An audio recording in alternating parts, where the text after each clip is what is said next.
जब भी एक ऐसी कंपनी का आईपीओ आता है जिसका नाम हमने सुना हुआ होता है, हमें एक अच्छी सी फीलिंग आती है, लगता है अरे ये तो कंपनी का नाम मैंने जानता हूं, इस कंपनी का काम मैं जानता हूं। ऐसी एक कंपनी का आज एक आईपीओ आने वाला है। आईपीओ आ रहा है लीला होटल्स का। जैसा कि हम ऑलरेडी जानते हैं, ये कंपनी ऑपरेट, मैनेज और डेवलप करती है luxury hotels and resorts all over the India. अगर हम कंपनी के आईपीओ की डेट्स की बात करें तो आईपीओ ओपन होगा 26 ऑफ मई से लेकर 28 ऑफ मई के बीच में। टेंटेटिव अलॉटमेंट की डेट है 29 ऑफ मई।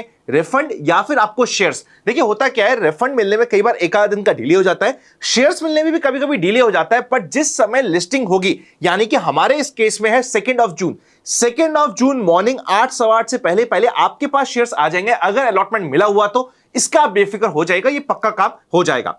रिटेल कैटेगरी में 34 शेयर्स का एक लॉट होगा 14,790 रुपीज का। एचएनआई स्मॉल में मिनिमम 14 लॉट्स के और एचएनआई बिग में मिनिमम 68 लॉट्स के अप्लाई करना पड़ेगा। आईपीओ का साइज है 3500 करोड़, मतलब एक बड़ी साइज का आईपीओ है। 2500 करोड़ से फ्रेश इश्यू, बैलेंस है offer for sale.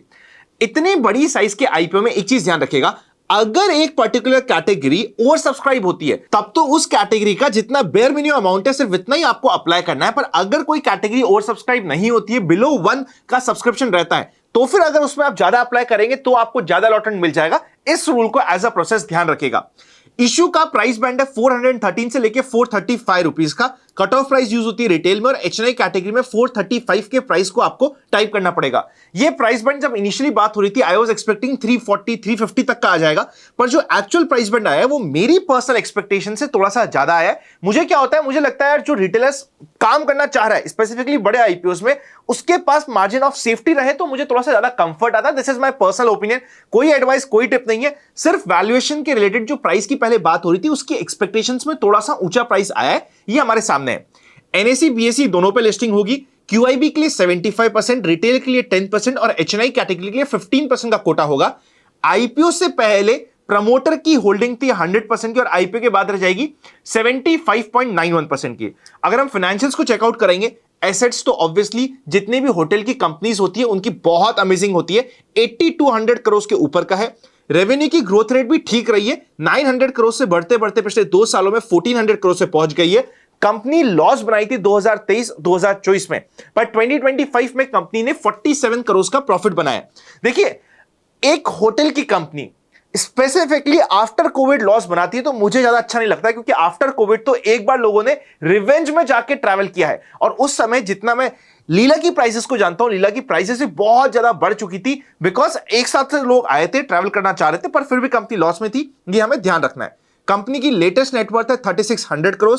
Recent turn around के कारण कंपनी थोड़ी सी अट्रैक्टिव सी लगने लग गई है, पर बोरिंग्स अभी भी 3900 करोड़ की बनी हुई है। मार्केट कैपिटलाइजेशन 10,155 करोड़ का बनेगा।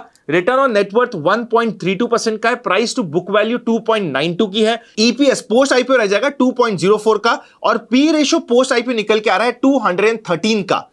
213 का इसलिए निकल रहा है क्योंकि कंपनी कह रही है कि भैया आने वाले समय में हमारा प्रॉफिट बढ़ेगा, तो हम बड़े हुए प्रॉफिट पे वैल्यूएशन चार्ज करना चाहते हैं, इसलिए आपको यहां पे 213 लग रहा है, जो ऑब्वियसली काफी ज्यादा है। अगर हम pure black and white figure में बात करें, हमारे सामने फिगर्स है। अगर हम इंडियन होटल्स की बात करें, जो इनका इमीडिएट कॉम्पिटिटर है, उसका पी रेशियो चल रहा है 59-60 के आसपास का। इससे पहले कि हम इस कंप्लीट आईपीओ के कंक्लूजन पे जाएं, अगर अभी तक आपके पास डीमैट अकाउंट नहीं है या फिर क्रिप्टो में भी काम करने के लिए अपना अकाउंट नहीं है, तो दोनों के दोनों अकाउंट का लिंक आपको डिस्क्रिप्शन में मिल जाएगा, चेकआउट कर लीजिएगा। और अगर आईपीओ के रिलेटेड हमारी बुक को चेकआउट करना चाहते हैं, how to make money from IPO, आप अमेजॉन पे जाके चेकआउट कर सकते हैं। आपकी रेफरेंस के लिए लिंक मैं डिस्क्रिप्शन में डाल दूंगा। आईपीओ का प्राइस है 435। इस 435 के अगेंस्ट में एज पर सोर्सेस अभी ग्रे मार्केट प्रीमियम चल रहा है 15 रुपीज का, मतलब 3-4% का ग्रे मार्केट प्रीमियम चल रहा है। इतनी बड़ी साइज के आईपीओ में लास्ट डे तक देखना कि किस तरीके की एंकर बुक आती है और किस तरीके का एचएनआई का रिस्पॉन्स आता है, प्लस क्या लास्ट डे तक हमारा मार्केट सस्टेन कर पाता है 24,500 के ऊपर। तीनों चीजें इंपॉर्टेंट रहेगी स्टडी करने के पर्पज से। ऑब्वियसली एक ऐसी कंपनी का नाम है, एक ऐसा आईपीओ जिसके बारे में हमने सुना है, तो हम इसको डिटेल में स्टडी तो करेंगे, बिकॉज नाम हमारा जाना हुआ है, हम खुद जाना चाहते हैं कि भैया क्या होता है, कैसा रिस्पॉन्स आता है। पर डिसीजन अपना लास्ट डे पे बनाना सब्सक्रिप्शन के फिगर को देखते हुए इंपॉर्टेंट रहेगा। Open for all free Telegram channel को आप ज्वाइन कर लीजिएगा। कुछ लेटेस्ट न्यूज अपडेट आई इस आईपीओ या किसी भी आईपीओ के रिलेटेड, तो सभी आईपीओ के रिलेटेड की इंफॉर्मेशन मैं वहां पे भी शेयर करता रहूंगा। Free for all fraud channel से बच के रहिएगा। Happy learning and I will see you very soon.